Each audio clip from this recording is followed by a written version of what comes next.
서론 부분 함께 읽겠습니다. 성경에서 가장 짧은 분량으로 기록되어 있는 본서는 당시 교회를 혼란시켰던 영지주의 거짓 교사에 대한 특별 경계를 목적으로 하고 있다. 오늘날은 뭐 신천지도 있고 뭐 안상도 있고 뭐 여러 가지 있잖아요. 혼파도 있고 앞서 지금 정명석 같은 게 있죠. 거기 서론을 다시 봅니다. 자, 성경에서 짧은 분량으로 기록되어 있는 본서는 당시 교회를 혼란시켰던 영지주의 거짓 교사에 대한 특별 경계를 목적으로 썼다. 그러니까 뒤에 보면은 상종은 말고 인사도 말하라 그러죠. 예? 상종은 말할 것도 없고 인사도 하지 말아라. 집에 들이지도 말라는 거예요.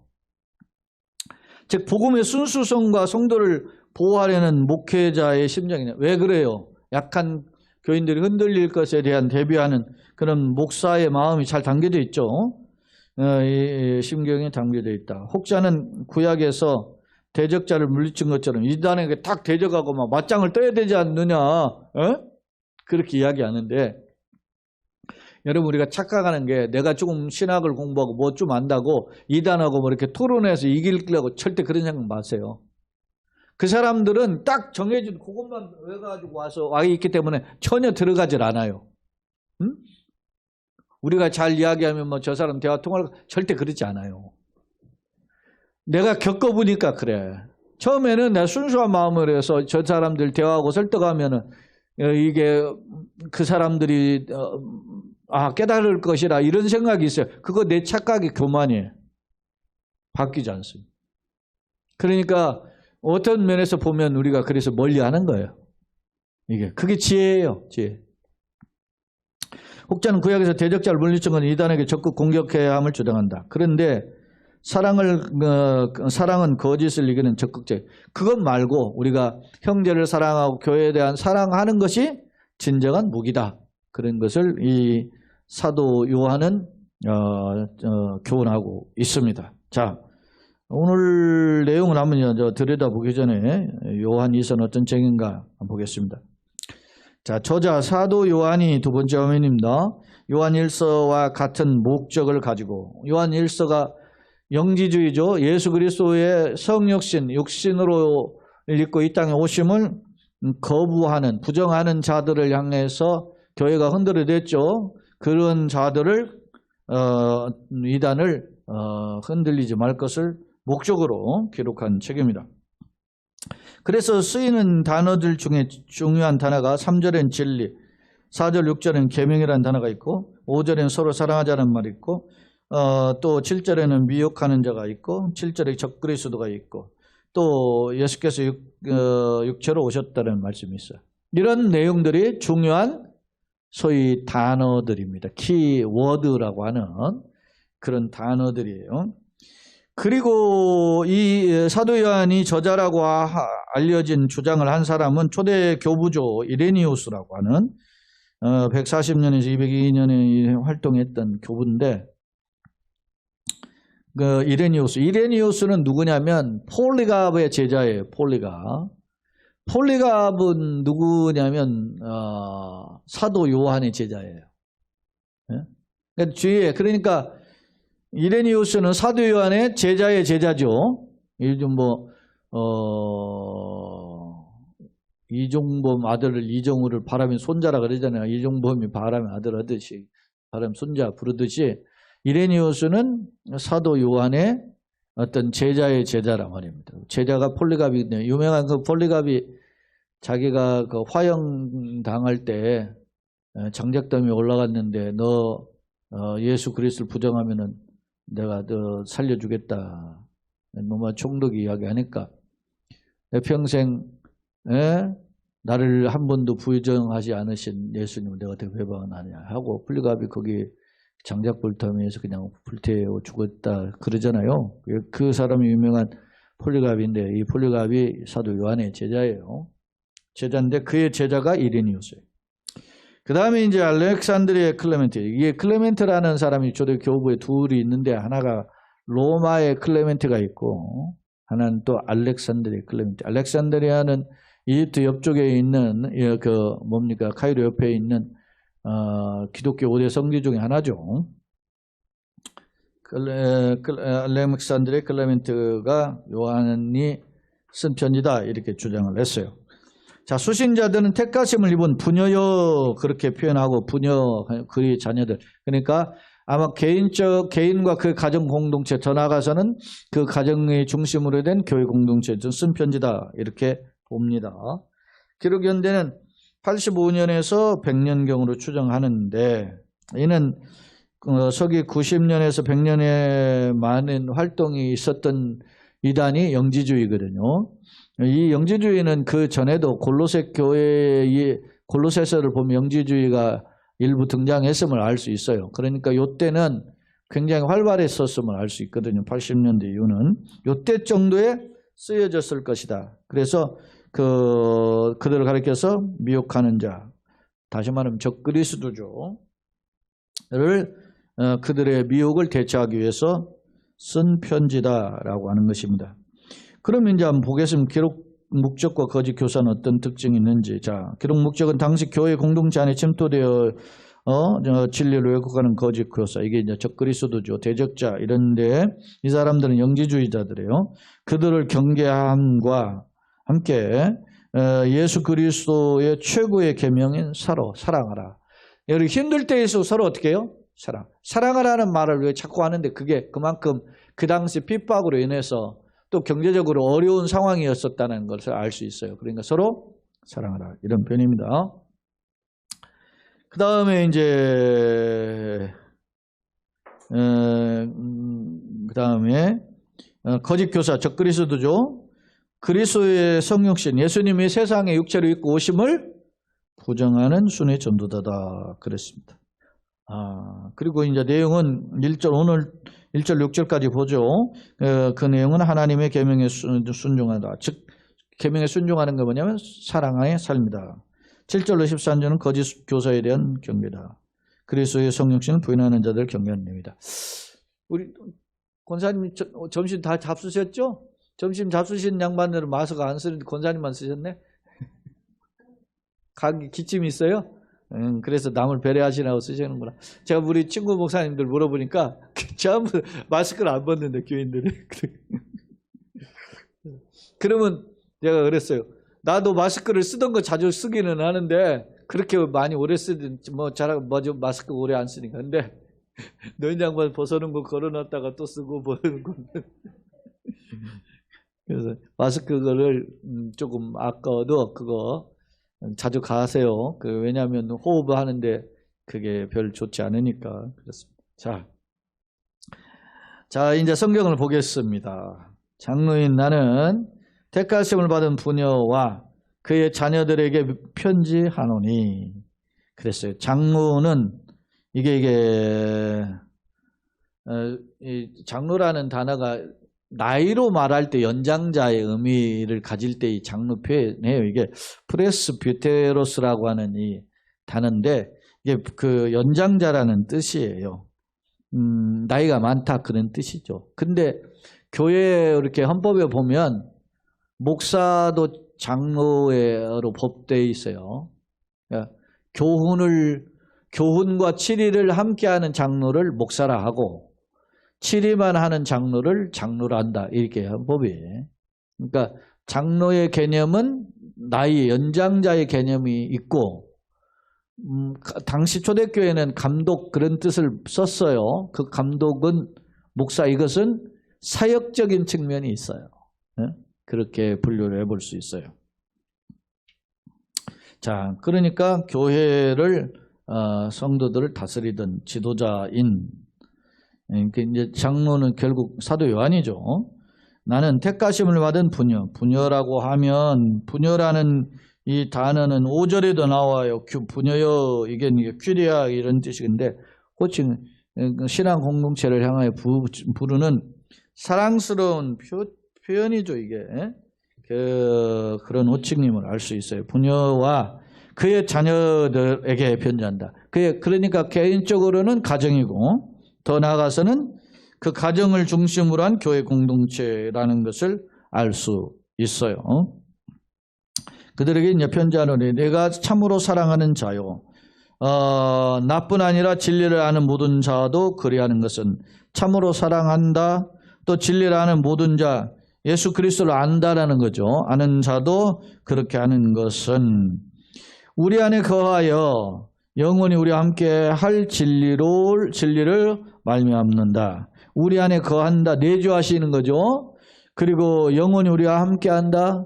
예수님이 내가 세상 끝날까지 너희와 항상 함께 있으리라 그랬죠. 그러니까 결국 예수 그리스도의 은혜로 함께 하시는 것입니다. 근데 예수 그리스도 은혜를 우리가 어떻게 확인할 수 있어요? 오늘날 세상 끝날까지 함께 한다 그랬으니까 성령님의 내주하심을 통해서, 성령의 함께 하심을 통해서 알 수 있는 거죠. 그런 자들에게 은혜와 평강, 긍휼과 평강이 있어요. 은혜와 평강이 보통 초대교회 관용적 인사죠. 근데 거기에 긍휼이 더 붙여져 있어요. 은혜는 받을 자격이 없는 자에게 주는 하나님의 일방적 선물이 은혜라 그랬습니다. 평강은 그 은혜가 임한 자에게 덧입혀지는 하나님의 소위 샬롬이죠. 여기는 이제 평강이라는 단어가 에이레네 헬라어로 써 있는데 뭐 같은 샬롬이나 에이레는 같은 뜻이에요. 그런 임하는 참된 그 자유함의 상태가 평강이에요. 거기에 이제 덧붙여서 긍휼이 덧붙여져 있어요. 이 긍휼은 하나님께서 죄인을 끝까지 참고 기다리시면서 돌보아 주시는, 불쌍히 여기시는 하나님의 은혜의 표현이 뭐예요? 긍휼이에요. 긍휼이. 예? 은혜와 긍휼과 평강이 하나님 아버지와 아버지의 아들 누구? 예수. 그러니까 성부와 성자 예수님으로부터 우리 가운데 진리는 생명, 기료 진리, 생명, 하나님께 나가는 유일한 생명 복음을 가르치죠. 그리고 하나님의 사랑을 실천하는, 그러니까 진리는 복음이고 사랑은 그 삶이에요. 그걸 실천하는 가운데서 우리와 함께 있으리라. 예수님이 이 진리라는 말이 소위 알레테아인데 이게 사실은 예수님을 가리키는 표현이기도 해요. 왜냐? 내가 곧 길이요 진리요 생명이라 그랬죠. 진리를 알진 진리가 너희를 자르게 한다 그랬죠. 다 진리가 예수님이에요. 또 하나님은 영이시니 예배하는 자가 성령과 진리 안에서 예배할지라 그랬잖아요. 그러니까 영과 진리로 예배한다 그랬을 때 그 성령의 영은 성령이고 진리는 예수님이면 알 수 있어요. 그러니까 우리가 예배 때 누구가 있어야 돼? 예수님과 성령에 이끌려서 예배를 드려야 되는 거예요. 그 없이 예배 드리는 건 그 다 세레모니에 불과해요. 의식 절자라는 거예요. 애국가제창에 그렇게 뭐 성령님 거기 있을 수 없잖아요. 예를 들어서 뭐 3.1절 기념식에 무슨 했다. 기념식에 무슨 뭐 성령님 거기 예수님 있겠어요? 없지. 단지 그런 세레모니에 불과하단 말이에요. 우리가 예수님이 없이 이렇게 앉아있고 이렇게 예배를 드립니다. 근데 우리 안에 누가? 성령님이 예수님을 모시고 예배하는 겁니다. 그래서 은혜가 충만한 예배가 되는 겁니다. 할렐루야. 매우 중요하죠. 자, 그 다음에 이제 보면,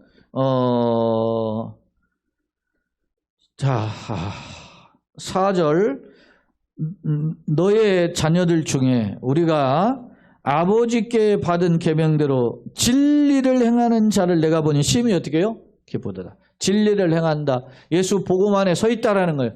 막 지금 영지주의가 흔들어대죠. 진리를. 그런데도 진리 안에 서 있는 자를 보니까 내가 너무너무 기쁘다. 그러면서 부녀여, 이 사랑에 담겨져 있는 표현이에요. 부녀여, 그러면서 내가 이제 네게 구하노니 서로 사랑하자. 이제 어떻게 하느냐? 힘들고 어려울 때는 서로 도와줘야 돼. 인간의 세계에는 사회적 동물이잖아요. 혼자 사는. 요즘 뭐 하도 유명한 프로그램이 하나가 나는 자연인이다. 나 혼자 산다 그러죠. 왜 그래요? 그게 왜 인기? 세상에 너무 지치니까, 세상에 너무 시달리니까 혼자 살고 싶은 거야. 그러기는 이해는 되지만, 그러나 우리가 공동체에서 앞서 이야기했던 한 사람 폐하겠거니와 두 사람 능히 당하느니 세겹증 끊어지지 않죠. 그래서 여러분이요, 결혼이 그래서 소중한 거고, 그래서 가정 공동체가 소중한 거고, 교회 공동체가 중요한 거예요. 서로를 위해서요. 어떻게 기도해 주는 거죠. 기도 때문에 자기 허물, 연약함을 내려놓고 기도해 주세요. 그렇게 하는 거란 말이에요. 그게 중요한 거죠. 그러면서 서로 사랑하자. 이렇게 이야기해요.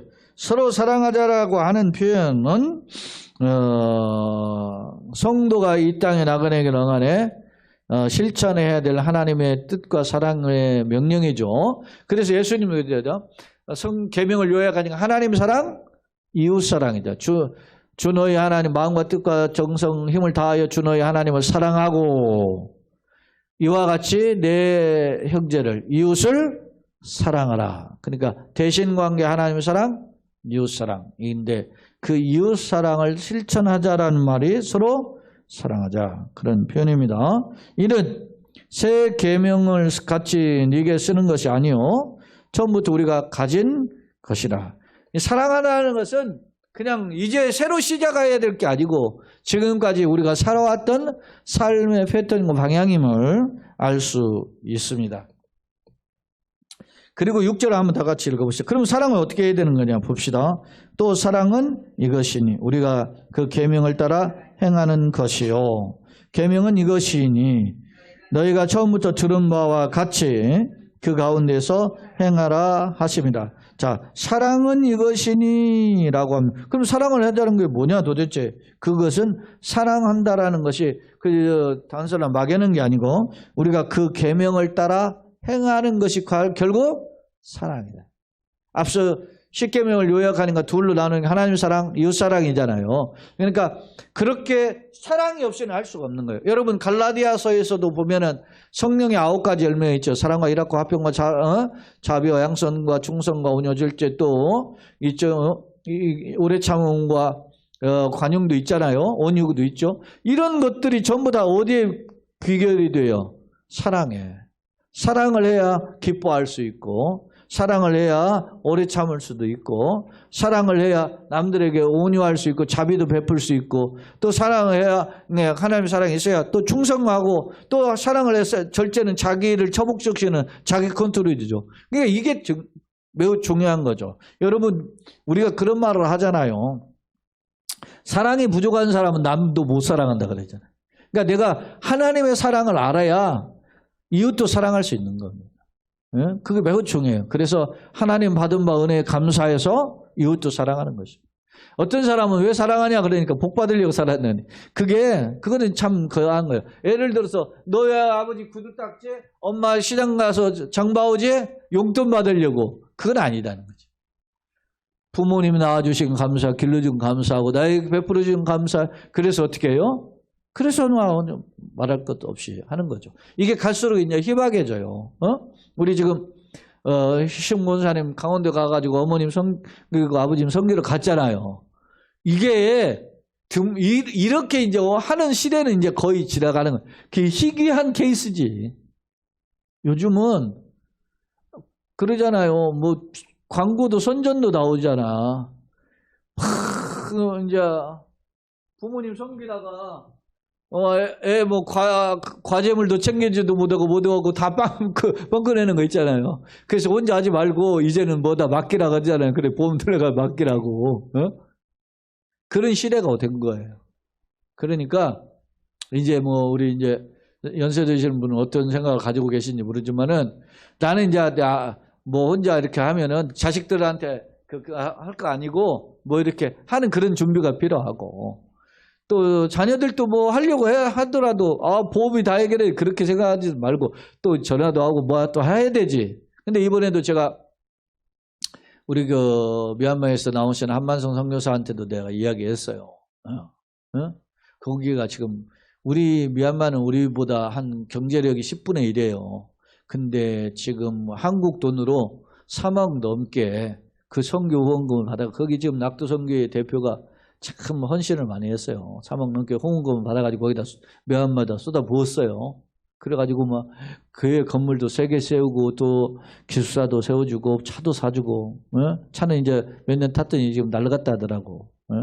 근데 그렇게 했는데 열심히 사역을 하는 거예요. 사역에만 지금도 관심이 있어. 사역에 관심이. 그래서 내가 물어봤어요. 몸이 아파가지고 운전도 잘 못한다 하더라고. 그래서 미얀마는 정말 바짝 긴장하지 않으면 운전을 못한대. 왜? 갑자기 오토바이 쳐들고 뭐 사람 쳐들고 막 그런다는 거예요. 그렇게 죽어나가면 죽었는가 보다 이런데, 그러니까 개념이 없어요. 그러니까 막 정신을 차리고 운전해야 되는 자기가 이렇게 해가지고 운전을 못한다는 거예요. 좀 몸도 상태도 안 좋고. 그래가지고 이번에 나온 김에 병원 가봐야 되겠다 그러더라고. 그래서 내가 물어봤어요. 뭐 실비나 들어있고 몸에 뭐 따로 뭐 보험 같은 거 들어놓은 거 있냐 그랬더니 없는 거야. 자기 보험이 이제 사모님 그 어린이집 다니시는 분 사모님 앞에 올라가 있는 것만 알고 있지 없다는 거야. 그래서 제가 그랬어요. 지금 이제 한 10여 년 사역하고 물론 지난 주에는 그런 말 하더라고. 미얀마에서 무치해야 되겠다고 자기는 그런 마음이 있더라고. 귀하죠. 근데 아프고 그렇게 하면 누가 어떻게 하냐? 어떻게 할래? 애들도 뭐 지금 뭐 다 커가지고 그렇게 해서 자기들 돈 벌려고 하지만 그렇게 별 관심이 없어요. 어떻게 할래? 그래서 뭐 이렇게 해라. 선교 그것도 네가 건강해야 선교니까 너를 위한 선교비 들은 걸 가지고 한 구자 혹은 두 구자는 건강에 관련된 이런 것에 보험 있는지 들어보고 뭐 이렇게 하나 들어놔라.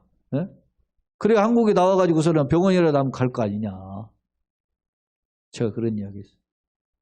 다른 사람은 다 됐는데 그러니까 오직 하나님을 바라보다가 그러다가 아무것도 없으면 이제 사람 지쳐가지고 하거든요. 근데 그게 내가 불신앙적인 게 아니고 이제까지 다 하나님 지켜줬는데 뭐 그래 그게 아니고 그래도 우리가 그런 대책 지혜가 필요하다. 그게 지혜지 그게 불신앙 아니다. 제가 그렇게 이야기를 했는데 이야기가 다른 각도로 갔는데 당시 그 사랑을 실천하는 게 뭐겠어요? 지금 다 핍박이 오고 막 핍박이 오는 중에 교회 안에 이제는 또 잘못된 이단이 들어와가지고 휘저으니까 얼마나 설상과 이중 삼중고가 격지는 거예요. 그때 어떻게 하라는 거예요? 서로 사랑하라. 서로 격려해주고 힘을 다해서 사랑할 것을 권하고 있는 내용을 볼 수 있습니다. 자, 교재로 다시 이제 와서 한번 보겠습니다. 이제 세 번째까지 화면 봤죠? 네 번째 화면 보겠습니다. 1절로 3절의 내용. 택함을 받은 공동체에 대해서 은혜와 긍휼과 평강이 진리와 사랑 안에서 함께하기를 원하냈죠.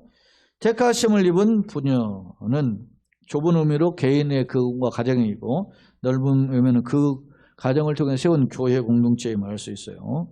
진리 안에서 이런 일들을 행할 것을 권하고 있죠. 특히 이제 4절 6절 편지 기록 목적인데 하나님의 계명은 성도들이 서로 사랑하는 것이다 라는 걸 강조하면서 사랑의 실천을 명령이 아닌 어떤 부녀요 하고 요청하잖아요. 어떤 요청으로 권고하고 있음을 알 수 있다. 이는 그리스도의 어떻게 해요? 자발적인 순종의 모델이 예수님이 그렇게 아버지 뜻을 쫓아서 아버지 뜻을 행하려고 왔잖아요. 그런 것처럼 우리도 아버지 뜻을 따라서 사랑을 실천할 것을 권하고 있음을 알 수 있습니다. 자, 그러면 이제 진리와 사랑의 관계는 뭐냐? 진리이신 예수님, 내가 길이요 진리요 생명이에요. 예수님이 진리죠. 또 예수님은 하나님은 사랑이시네. 사랑이죠. 그러니까 진리이신 예수님은 사랑이신 분임을 알 수 있어요. 그러니까 사랑으로 진리를 증거했다. 그러니까 진리는 어떤 면에서 보면 하나님에 대해 주어지는 누구신가를 보여주는 거라면 사랑은 그 진리를 드러내는 삶임을 알 수 있어요.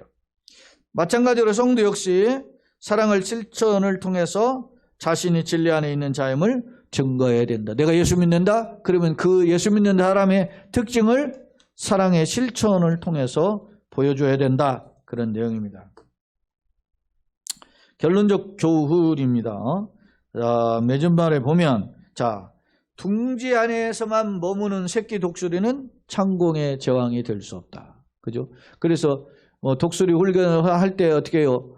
독수리를 가시 둥지로 짓고 그렇게 해서 그 가시 둥지에다 위에다가 조금 좀 딱딱하고 이렇게 한 거죽을 이렇게 거기다 나뭇잎을 주워다가 묶고 그리고 솜털을 거기다가 위에다 깐다 하잖아요. 그리고 새끼를 낳아요, 독수리가.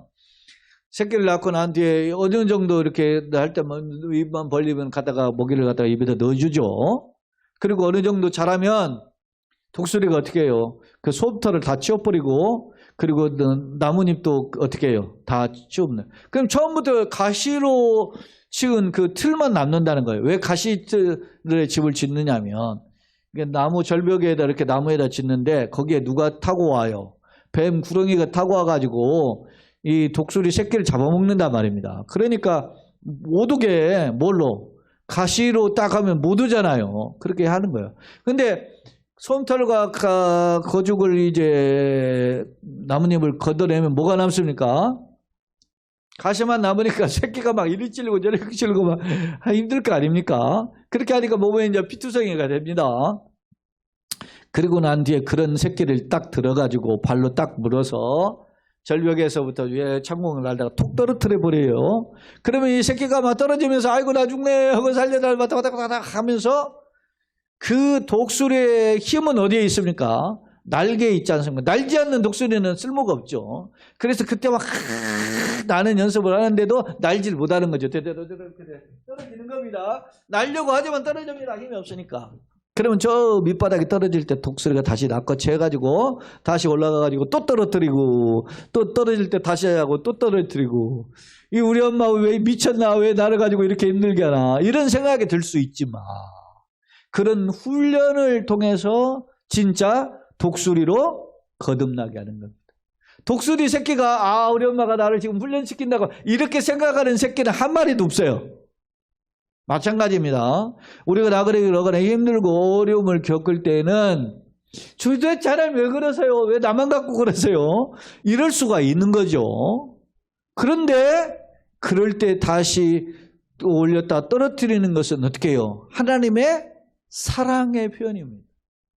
그러니까 힘든 것도 하나님의 사랑이고 진짜 힘들고 어려울 때 돌보시는 것도 사랑입니다. 근데 우리는 항상 편안하고 안전한 것만 좋아하죠. 근데 이런 걸 통해서 깨닫게 되는 거죠. 자, 읽어봅니다. 자, 둥지에만 머무는 새끼 독수리는 창공의 재앙이 될 수 없어요. 둥지 밖으로 나와야죠. 성도 역시 비록 혼란스러울 정도로 많은 이단의 유혹에 신앙행 생활의 보약이 될 수 있어요. 이단이 있기 때문에 우리가 정신 차리게 되는 겁니다.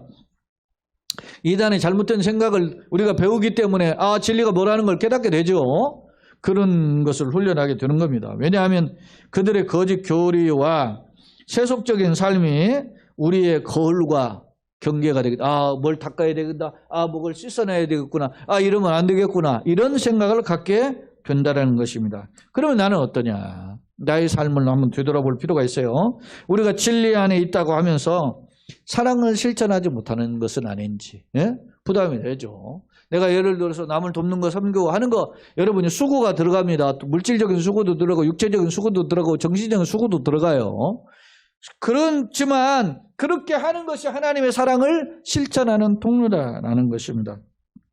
우리 여기 사단지에서 동대표도 하고 하시는 또 농인장의 또 회장이신 우리 장로님이 우리 교회에서 이렇게 명절이나 이랬던 그 절기 때 이렇게 하면 좀 과일 가다가 이렇게 하고 또 떡도 드리기도 하고 그러면 이분이 새벽마다 부부가 오셔가지고 새벽 기도를 하시는 거 알기 때문에 우리 교회가 어떤 형편이 알아요. 예전에는 수요예배도 오신 적도 있고 그렇기 때문에 이분이 그렇게 하면은 막 하지 마시라고 그래요. 그렇게 하고 자기가 또 와서 또 교회 앞에 헌금도 해요. 하는데 제가 그거 하지 말라고도 해요. 그거 하지 말라고도 하는 이유가 뭐겠어요? 장로님. 교회가 힘들데 왜 하시냐고 그분이 그래요. 그럼 제가 그랬어요. 교회가 힘들다고 안 하면 교회입니까? 이거를 하려고 하는 게 교회지. 교회가 이런 거 안 하면 사랑방입니다. 그러니까 쉬워서 하는 거고 있어서가 하는 게 아니라 하나님이 기뻐하시는 길이니까 하는 겁니다. 그래서 그것을 교인들이 그걸 같이 배우는 거. 저분 넉넉해서 하는 게 아니에요. 여러분요, 넉넉해서 우리가 헌금하고 넉넉해서 남한테 도와주고 그런 게 아니에요. 하나님 기뻐하시는 길이니까 하는 겁니다. 그것을 배우는 거죠. 당시 이 이단 있고 핍박 있고 할 때 얼마나 힘들겠어요? 그러니까 서로 어떻게 사랑하라고 실천하라고 자꾸 지금 강조하는 거죠. 이론적으로는 진리 안에 있어야 된다 이야기하고 그 진리는 예수라고 이야기하고 성육신 아니죠 예수라고 이야기하고 또 실천적으로는 그렇게 사랑을 실천하라고 이야기하는 표현인 것입니다. 자, 나는 그러면 어떤가? 진리 안에 있다고 하면서 사랑을 실천하지 못하는 사람 아닌지 말씀의 거울을 통해 비춰보아야 한다. 현대는 종교다원주의, 예수 말고 또 다른 구원이 있다고 주장하는 게 종교다원주의라고 했어요. 거짓 사실이 아니고 사설입니다. 거짓 사설이 판을 치는 시대입니다. 예수님 안에서 거하고 사랑을 실천하는 자로 살아가는 우리 모두가 되기를 예수님의 이름으로 축원합니다. 아멘.